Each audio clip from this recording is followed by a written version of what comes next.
Hi, Randy Kay here. Welcome to Heaven Encounters.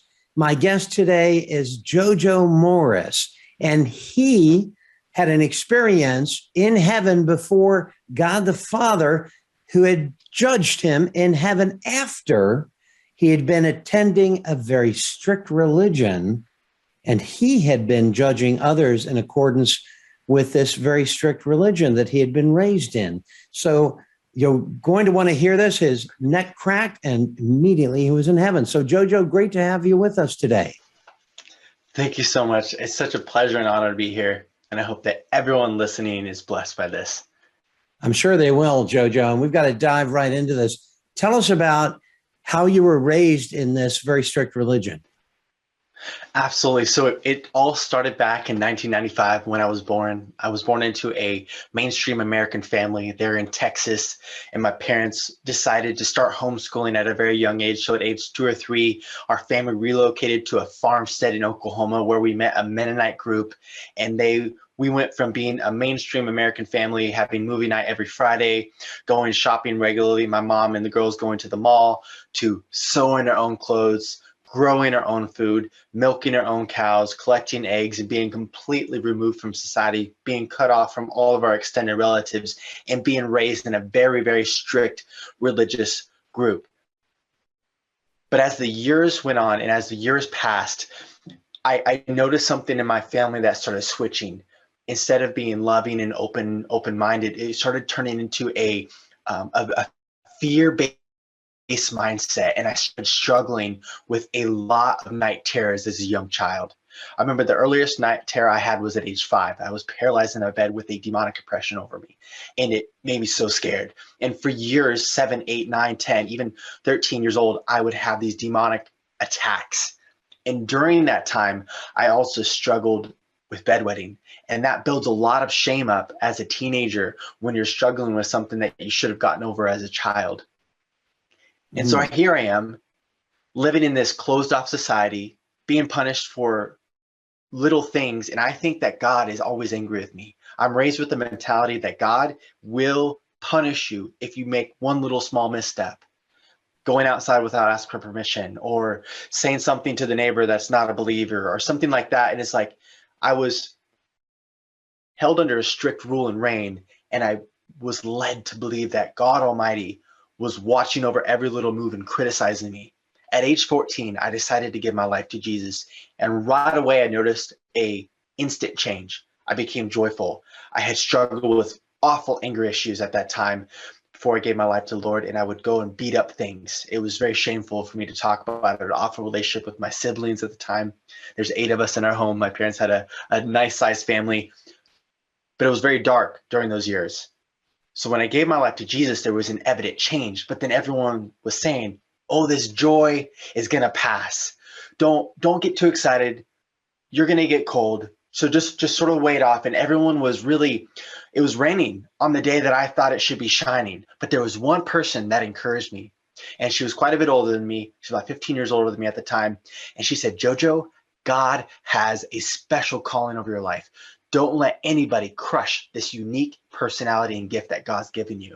So I took that away, but instead of taking that encouragement and running with it, I decided to go religious. I decided to go really cold too. And it was the zealous spirit that I had in my heart to want to prove myself right before God. And so for the next, from 15, 16, 17, 18 to the age of 19, I was very zealous. I would hold radical signs up telling people that they're all going to go to hell for little things. And it really was a gospel of judgment that I was hitting people on the head with.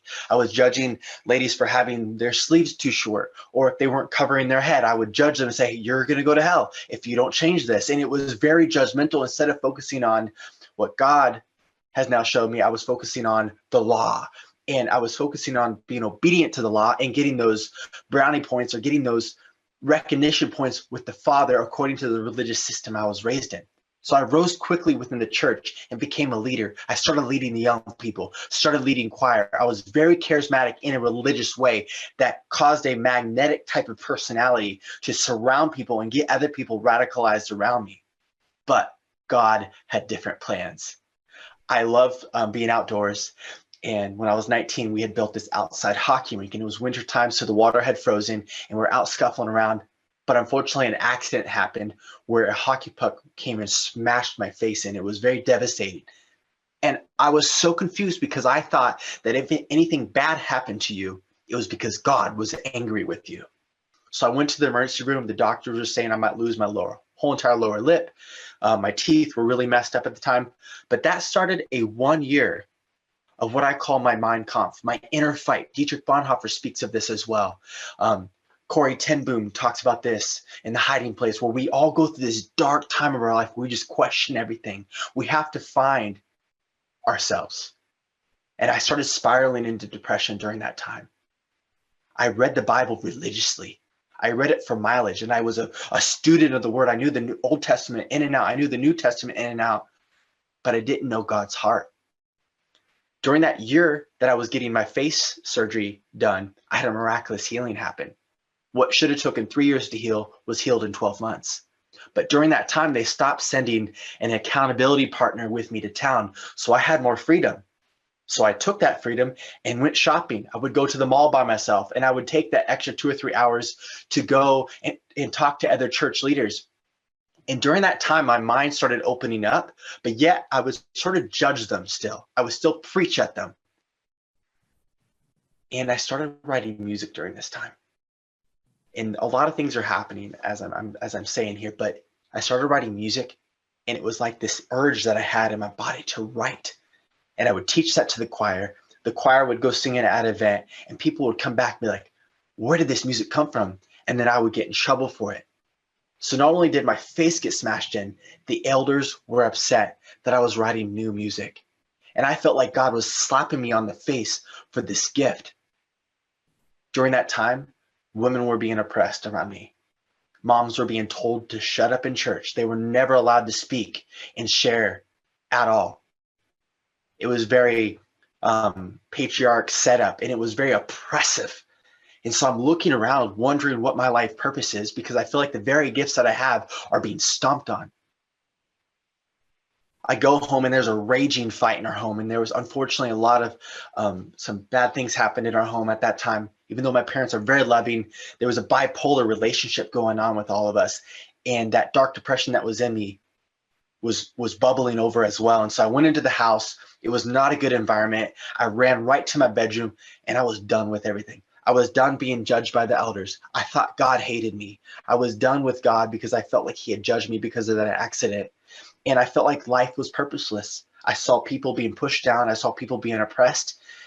And I thought the whole world was going to, eternal damnation. And so I went to my room, threw my head in a pillow, and said, God, I don't want to live anymore. And I cussed God out. I was so upset at the creator of the universe for making me, because I felt worthless. I had given him my whole life. I had given him every single thing that I thought would please God. Yet I felt so worthless and empty and hollow. And so I told God, I said, Lord, if you don't show me what I'm here on earth to do, I don't want to live anymore. And I'm ashamed I said that. But a week later, I went to go take a nap. And this is where everything changes.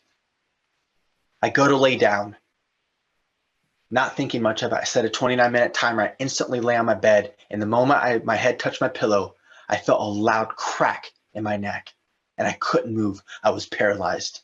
And I started to panic. I started to hyperventilate, and I started going, no, no, no, no, no. What's happening to my body?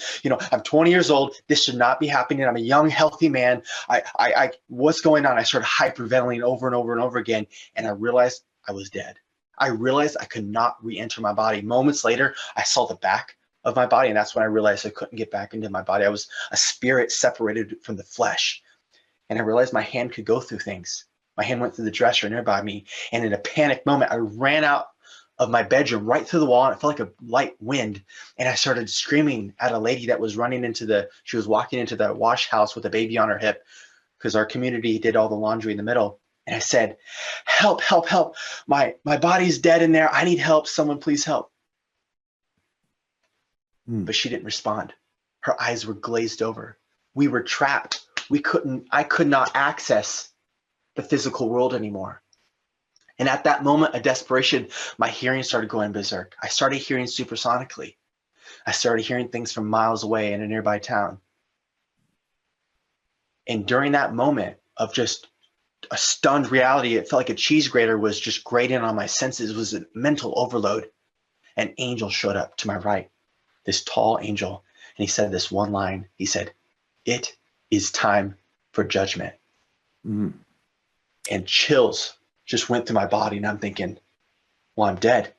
I can no longer get into my body. No one knows I'm paralyzed, lifeless in my room. And so I conceded. I said, okay, it's time to go. So I left the earth. And as we lifted off the earth went into this Google Earth view. And as we passed through these levels, there was the demonic force that was sweeping across the land. And I saw these bright sunlight rays that were bursting through these demonic realms. And it was like I understood that God had placed good on the earth and that was breaking through, but there was a fight against that good. And these demonic forces were arguing with each other. They were very disorganized, yet organized against the good on earth. It was evil and good. There was a black and white battle going on. Pass through these different levels, and demons would call out to me and say, "Jojo, don't go with him." And my body would shake in terror as they would look at me and say, "Don't go with this angel." And this angel was glowing with holiness, and he was just shining bright. But I knew I did not want to go with the evil horde. So I went with this angel, and moments later, I collided into a wall of water, and I was suspended in it, and I didn't know why. But the angel quickly moved to the front and said, "You must let all that is from this earth out of you. You cannot take what is in you where we're going." Because I was still holding on to the attachment of earth. I didn't want to let it go. I was still attached to everything, but I had to surrender that. So after a struggle, I decided to surrender. And the moment I did that, we were transformed through that wall, and the throne room was below us. And when I say it was the most brightest thing I've ever seen at that point in my life, is an understatement. I had to shield my eyes as we started descending into it. As my eyes adjusted, the first thing I saw was the tiles that we landed on. I looked down, and it looked like an artist had spent hundreds of hours creating this one tile that had this clear epoxy with like golden gems and flowers embossed. And it was the most beautiful thing I saw, but yet I'm terrified. I'm being judged. I look up, there's a sea of angels all staring back at me with blank expressions. Angel to my right's not saying a word. And I look to my left, and I see God sitting on a throne. He's a bit bigger than the angel, and he's drinking out of a coffee mug. And my heart welled up in anger because I thought he wasn't doing anything. With my fear mentality at that time and my religious spirit, I thought God surely should be busy protecting his children. But yet he is here sitting, doing nothing. Babies are dying. Mothers are being hurt. Fathers are without jobs. And I kept going down the list in my mind. And as I was angry, I heard these booming surround sound voice that came out of every nook and cranny of the throne room. Let judgment begin. And without my consent, 3 big hologram screens pop up in front of me. They're about 12 foot tall, about that wide as well. And my life started playing from the very beginning. And I saw my parents holding a brand new little baby Jojo in their arms, a loving family. In 1995, there in Lake Dallas, Texas. I saw a few good memories, and then my life just turned dark. And I did not see very good memories. I saw myself getting angry and the wrath that I had as a young child again, the anger tantrums that I had with my siblings and my parents, the fights that were going on in our community, the church splits and the division. It was so awful to watch. And then I saw myself cuss God out. I got so angry at God. Everyone watched it. It was all on display. There was not a detail missing. And at this point, it felt like a couple of days had been passed because this dragged on and on, watching my life. So you, Jojo, you were cussing at God. Unfortunately, I'm ashamed I did that. And that point, that's a very dangerous point, obviously, to be in. Yes. Because you were being held to a standard that was very, very strict. And so I would think that you being before God now in the judgment seat, that perhaps you were expecting that maybe God was going to be as equally or even more strict than what you had been to others or what the religion had enforced upon you. Absolutely. And so once I saw that a week before I went to take that nap, I saw that scene that evening where I buried my head in the pillow and I was at my darkest moment. I was at my deepest moment of despair. I was at the pit of my depression. I saw a week later when I went to take that nap and I heard a loud crack the moment my head laid down. And I was watching it in third person, which is very strange. It's very strange to see your life on big screens from a third person perspective. It's like playing a video game and you seeing your little, icon out in front of you. That's how it looked. I could see everything around me, in front of me, around. It was just, I could hear the sounds. I could hear what people were saying to me. I could see my thoughts. And this whole time my life was playing was all negative, except for the beginning. And right after that, the screens closed up right after my next snap. And I knew that's when I had passed away in my sleep. And I didn't know what happened. I thought, did an angel strike my neck, or did God just decide to take me right then and there? I didn't know why I had died. And then the next words I hear in my mind, my thoughts were racing. The next words I hear, this surround sound voice, this deep surround sound voice comes out of everywhere again. Is his name in the book of life? And I thought to myself, oh no. Because in Revelations, it says if your name is not found in the book of life, you'll be cast out. It was very cognitive. Everything was crystal clear. Did you expect to be written into the book of life at this point? What was your expectation? At this point in the judgment, and I'll explain here in a minute, but it's like I had no recollection of my love for Jesus at this point. All I saw was the religious spirit my whole life, which is, this is going to get really incredible here. As this angel next to me holds this huge notebook, the pages were glowing. He starts reading through all these names. And I say some of the same names every time, but it's Daniel, Kaylin, Jessica, Rebecca, I heard the name Timothy, I heard the name Joseph, and I thought, what if I claim the name Timothy? What if I claim the name Joseph and just slid my way in? Because my real name is Joe, but I've been called JoJo since birth. So I was like, well, Joseph is sort of like a little bit of a kickoff from Joe. And I was like, no, I will not respond unless my name is called, which is JoJo. And it felt like hours passed. And all of a sudden, my hair stands on the edge of my body as I hear this electrifying word, JoJo. And the angel spoke it, and God jumps off his throne. The coffee mug disappears, and he's now facing me. He says, JoJo, you were not ashamed to stand up for me. You were not ashamed to state my name in public, and you were unashamed to love others around you. He said, this whole time, you thought this is how I viewed you. And he showed me that the previous way I had just seen my life was the mindset, the sunglasses that I had on. He took those sunglasses off. He says, this is how I see you. I'm here to show you how good I see you. And he played my life over from the beginning when I was born in 1995. And he showed me all the good moments when I would help I have a handicapped brother, when I would help him get out of bed and dress him and clean him. And then he showed me when I would give my siblings a glass of water and do the extra chores, when I'd go the extra mile for our neighbors during harvest season. And I'm just overwhelmed by this Abba Father love that I'm not expecting. I'm like, God, I thought you were so religious. I thought you were so angry. Why are you so loving? He says, you thought I was the way I first showed you, but this is how I see you. And he started playing fun memories of when I loved playing with sports balls, and he showed me all these fun memories. And then he showed me multiple times in my life when he saved me from certain death. There was one time I almost got crushed on a tractor, and he miraculously took that tractor and put it back on its wheels. And he showed me that when I said the name Jesus, he acted on that and he put it right back in its place. Another time a gun went off right next to my head. He showed me how he diverted that bullet right past my skull. And every single moment he showed it all. And all the angels are just rejoicing. They're saying, holy, holy is the Lamb that was slain. And I'm weeping with hot tears, undone by the Father's love. Because my whole life, I thought God was a God of hate. And now I'm experiencing this love, and I'm realizing that he loved me the whole entire time.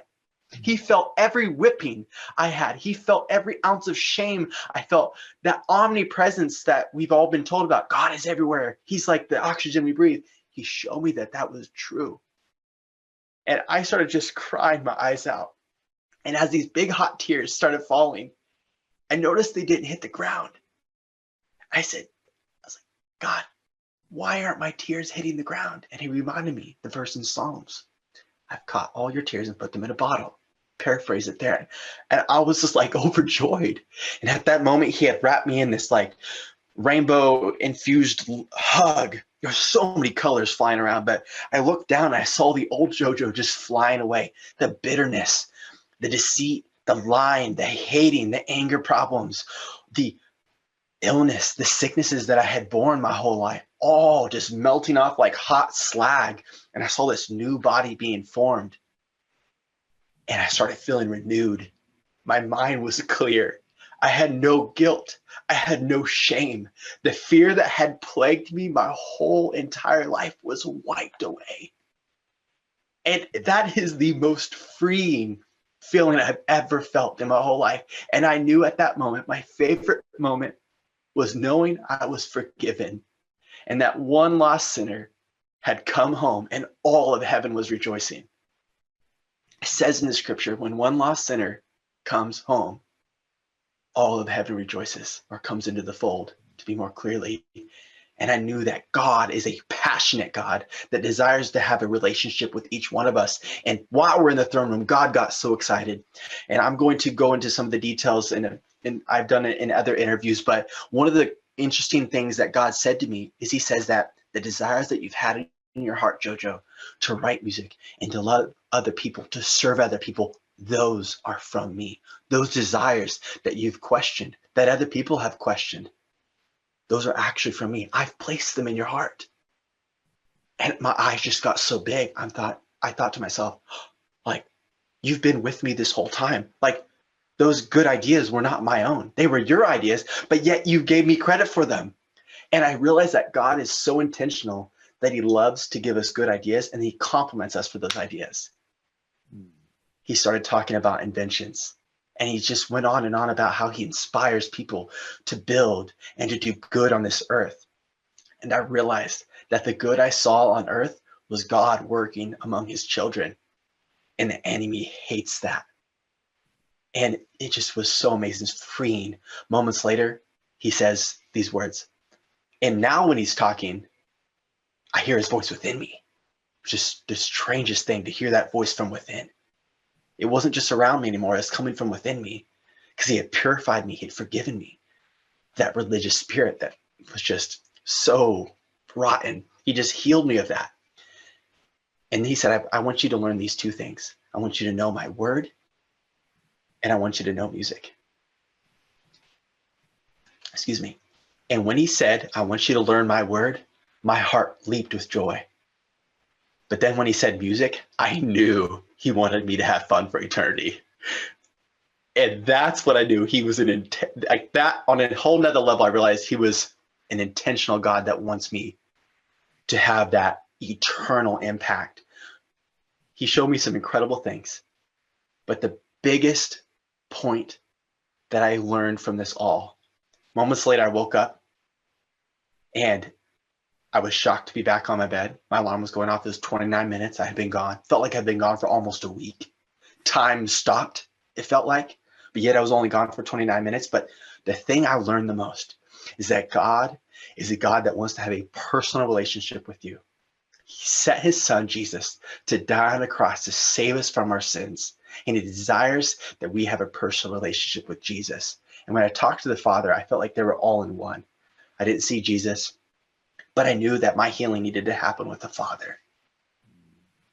And I realized that every single word in the scriptures has been inspired to point us to a loving, intentional, purpose-filled relationship with Jesus while we're on this earth, because eternity is going to be so amazing. Not sucking lollipops on clouds. It's going to be living a purpose-filled eternity. Yes. That's such a praise. Jojo, God obviously returned you. So yes, you had learned the love, graciousness of God, but you returned to this strict religion. So tell us about that and how you were received and how your ministry or what you did changed as a result of having faced God. Yes. So when I woke up from that, I was shocked. I cried, and I did not want to be back on earth. But I noticed something was different inside of here. The depression was gone. And throughout that next week, I realized I was fully healed of 20 years of bedwetting, of over 6 years of crippling celiac, which is a gluten intolerance. I was healed miraculously. No doctor's explanation of how I got healed other than I was healed. But there was a few elders, and unfortunately my closest parents, my direct parents, they all thought I had a demon. So 95% of the church was so blessed by this. There was a revival that broke out. And young people were starting to give their life to Jesus because of this testimony. But unfortunately, the enemy hates it when good happens. So I decided 3 months later to move on. I don't believe in leaving a wreck of places. I feel like you need to honor the culture I was raised in. I was raised in a very strict Mennonite culture most of my life. I love the Mennonites, but the strictness I was in was a very 1% of the Mennonite groups. And I said, Lord, what do you want me to move forward with? And he said, I've called you to redeem ex-Menno, because anyone that left was called, oh, he was an ex-Mennonite. He's ex-Menno. And it was like a curse word. But this is to be a platform where people can share their stories of hope and redemption, to know that God has redeemed us and he's calling us to live a purpose-filled life. You know, Jojo, many of our guests, if not all of our guests, were returned for a message, a special message to those that they are able to share with. So can you share what that special message is that you would like to convey to our audience? Yes, that God wants your dream to become activated. He did not design you to go day to day wondering what you should do. That if you do not know your purpose, get on your knees and cry out to God, and he will answer you. Well, we have dreams, I think, that are being activated right now that have lied dormant for some time. And your account, Jojo, just speaks to how God, the judge, does not judge us according necessarily, always, sometimes, by virtue of how we judge others. But he does judge righteously, doesn't he? So good. Yes. Well, thank you for being with us, Jojo. This has been a great blessing. And we want to encourage everyone to be of good cheer if you are in Christ, because heaven is in your future. Until next time. Thank you for watching this episode of Heaven Encounters. If you'd like more information, you can go to Randy K Ministries at randyk.org. Take care and God bless.